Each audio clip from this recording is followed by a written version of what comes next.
Welcome to Parsippany Spotlight. I'm Michael Tapiro. Tonight we will visit a very historic community in Parsippany Township, Mount Tabor.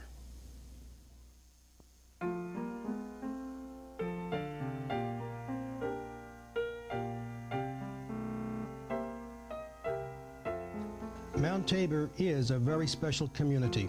Its historic heritage is proudly preserved, and as you will see, it's a community full of goodwill and good neighbors.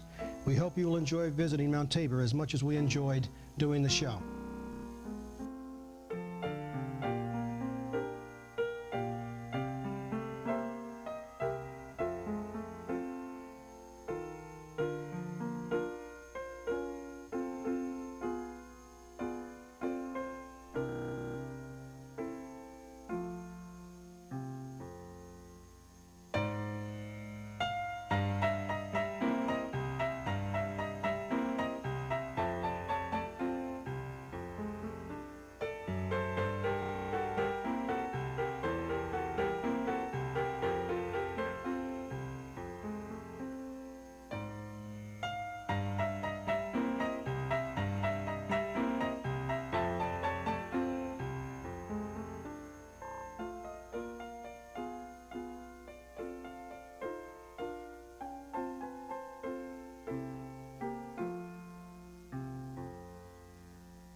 Today we are in Mount Tabor.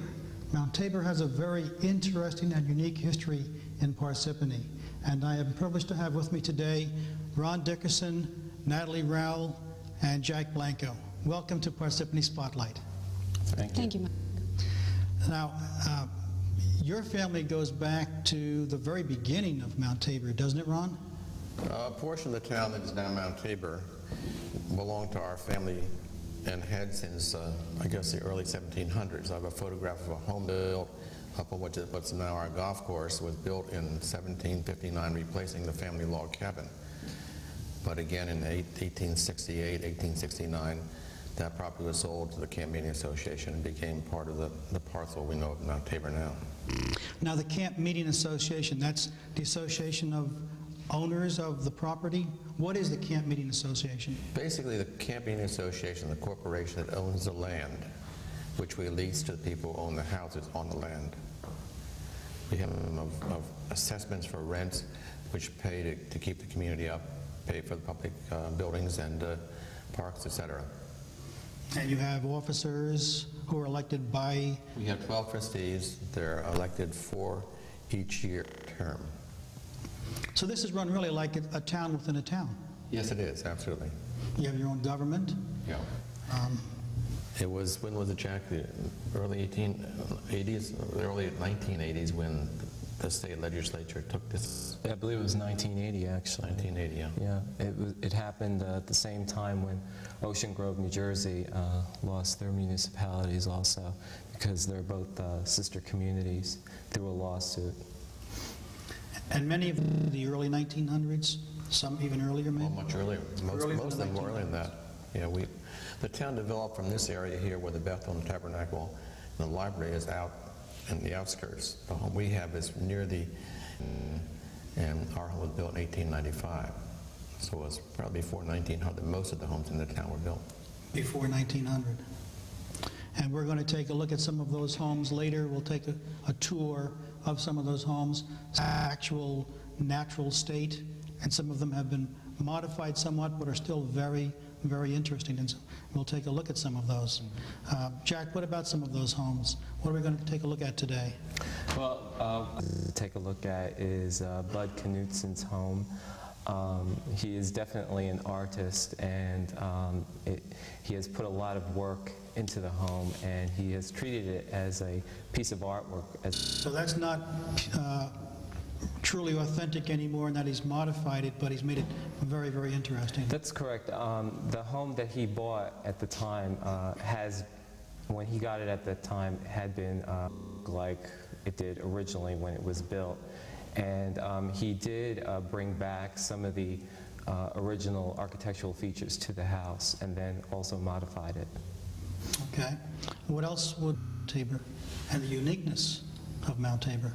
Well, I would say right here where we're sitting is Trinity Park, and this is the core of the historical section of Tabor took place.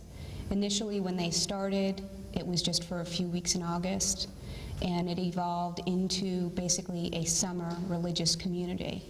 And through the years, it became more resort community. And what's nice about Tabor is that the homes are historic in terms of their outward appearance, but obviously for practical reasons. Now, you're really self-contained. You have one of Parsippany's 3 libraries here in Mount Tabor. You have your own post office and zip code, which most of Parsippany does not have. Your fire department is contained as a community. You know, we're self-contained, but what's nice about Mount Tabor is that there's nothing on the hill that's commercial. And I think that that makes us unique also, because 53, and it's a little bit like a private little jewel here. We don't have any strip malls. We don't have what you would consider typical Morris County. Okay.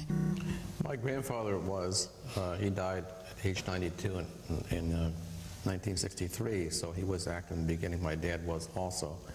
He lived till 1992, in the origins of it, of course. My father later. The streets are so narrow and so hilly here. Back in those days, I guess everything was horse-drawn, and the size of the fire engines, there have to be some really good drivers to maneuver some of these streets. We're also very strict about the overnight parking for that reason.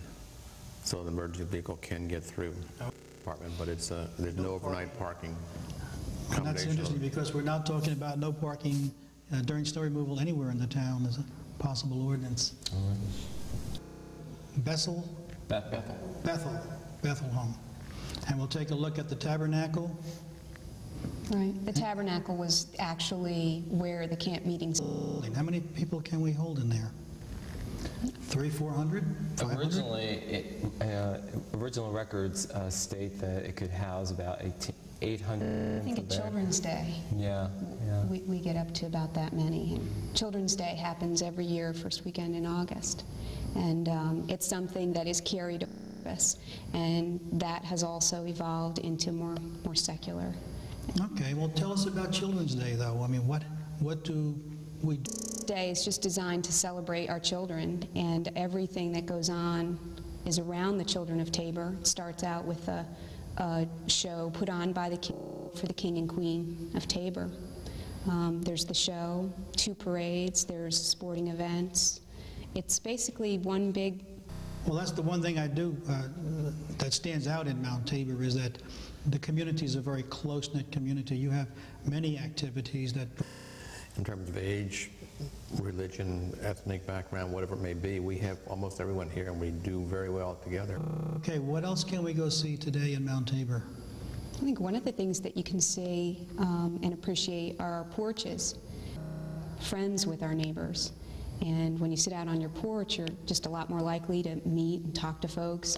It's very different. We walk places here, and we get to know each other, and you'll run You're constantly socializing outside, out on your porches or out in the streets. It's so narrow. And that's a rather unique situation today, too. Right.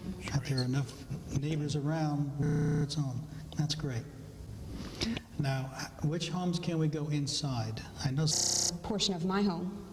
The second floor in my house is all the original. Your house? Yeah, through the first floor, the 2 main rooms, the parlor and the formal dining room. All center entryway, rather than a single door.